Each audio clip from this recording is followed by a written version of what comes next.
Épisode 10 aujourd'hui pour l'anecdote du jour. Le joueur du RC Lens, Manuel Pérez, est avec moi. Bonjour Manuel, merci. Merci pour l'invitation et merci aussi à Mehdi qui m'a convié, donc c'est cool. Justement, tu as été désigné du coup par Mehdi Janin, le gardien de Sochaux. Est-ce que tu as un petit message pour lui? Ouais, c'est un très bon ami à moi, on s'écrit, on s'appelle régulièrement. Je suis content pour lui qu'il se soit rapproché un peu de chez lui parce que c'est quelqu'un de Besançon de base. Et je lui souhaite vraiment beaucoup de choses parce que c'est une personne incroyable, vraiment.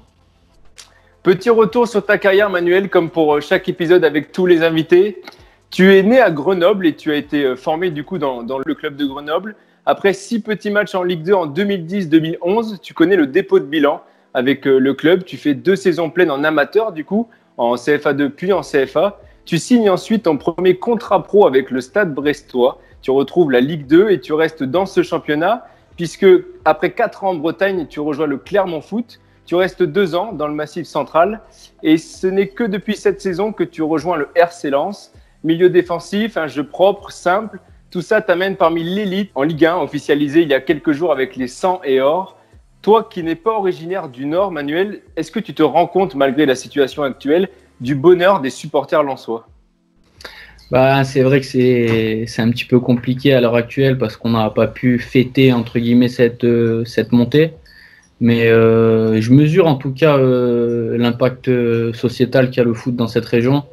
Parce que vraiment le club, c'est vraiment le Racing Club de Lens, c'est vraiment le moteur de toute cette région et on le sent de toute façon, cet engouement. Même rien qu'à voir au stade, j'ai vu qu'on avait fait 26 000 de moyenne à Bollaert cette année, qui nous place 5e affluence de France. Je crois que les chiffres, ils parlent d'eux-mêmes. J'ai regardé une petite vidéo de ta présentation quand tu es arrivé au RC Lens et tu évoquais justement Bollaert. Alors du coup, c'est quoi les sensations quand on joue dans ce stade? Bollaert, c'est une ambiance incroyable. C'est une ambiance incroyable. Par exemple, je vais prendre le petit Omanien qui était avec toi il y a un petit moment. Quand il est venu à Bollaert, on a discuté après le match et il me dit c'est fou quand même parce que pendant une mi-temps, j'étais perturbé. Parce qu'en fait, on s'entend même pas parler entre coéquipiers. Donc ça déboussole un peu. Après, quand on a l'habitude, c'est plaisant. Forcément, on joue au foot aussi pour vivre des émotions comme celle-ci. Je souhaitais revenir sur un point aussi. On a parlé de toi il y a quelques temps avec ta déclaration sur Twitter. Tu as fait part de tes craintes par rapport à la reprise du championnat qui était encore d'actualité. De nombreux joueurs t'ont soutenu, mais certains aussi ont moins apprécié. Comment tu as vécu ça?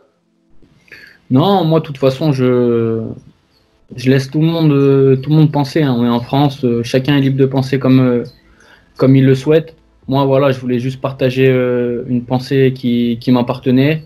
Et pourtant, crois-moi que j'aime le foot comme personne, mais je pense qu'aujourd'hui, le foot est un petit peu secondaire avec tout ce qui se passe.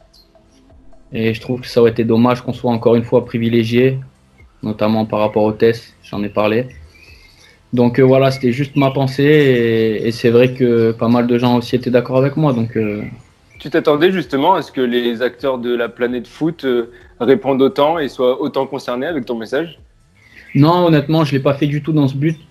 Comme je disais, moi je suis pas Jean Moulin, je suis pas un révolutionnaire du football, loin de là. Mais ça fait plaisir parce qu'on est les acteurs quand même et je pense qu'on a notre mot à dire. On est à une semaine de la fin du confinement, Manuel. Comment ça se passe pour toi? Quel est le déroulement d'une journée avec Manuel Pérez? Le déroulement d'une journée, j'essaye de ne pas me lever trop tard, on va dire vers 10h, que je puisse bien déjeuner et manger pas trop tard. Après, j'essaie toujours de me faire mon sport au quotidien avec ma sœur en conférence, un petit peu visioconférence. Donc c'est bien, on arrive à se motiver, même elle arrive à me motiver. Et sinon, je vais courir aussi de temps en temps. Et sinon, je m'occupe un peu de moi, de ma maison, tout ce qui va être lessive, ménage, faire à manger, parce que ouais, j'aime bien faire à manger, donc j'aime bien cuisiner.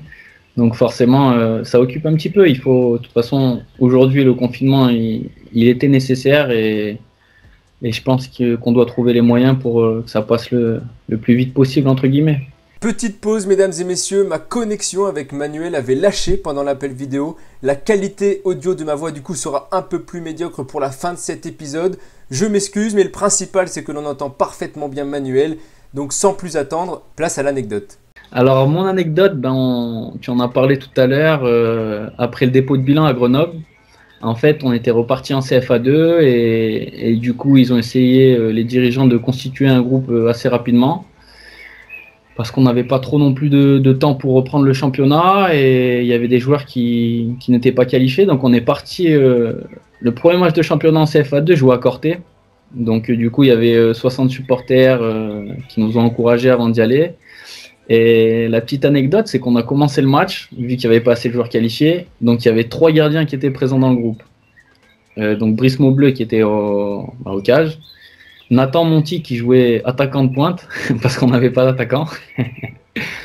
et Gary Perrin qui était sur le banc. Du coup, on a fait le match comme ça. Nathan, qui avait fait en plus un super match, est sorti, avait laissé sa place au troisième gardien. Et en plus, on l'avait emporté 2-0. Donc, l'histoire, elle est belle et on a lancé notre saison comme ça.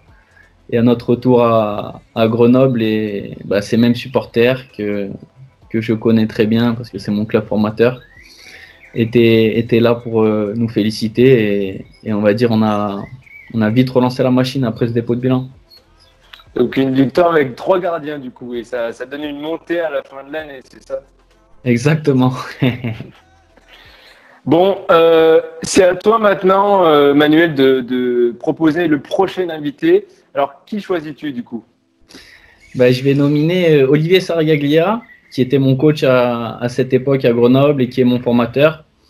Aujourd'hui, il est adjoint à Châteauroux et c'est vraiment un bon vivant. Il a pas mal bougé, donc il va avoir quelques petites anecdotes croustillantes à raconter à tout le monde.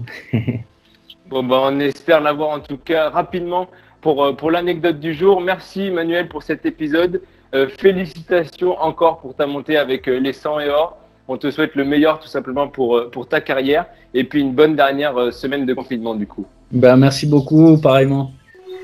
À bientôt. À bientôt.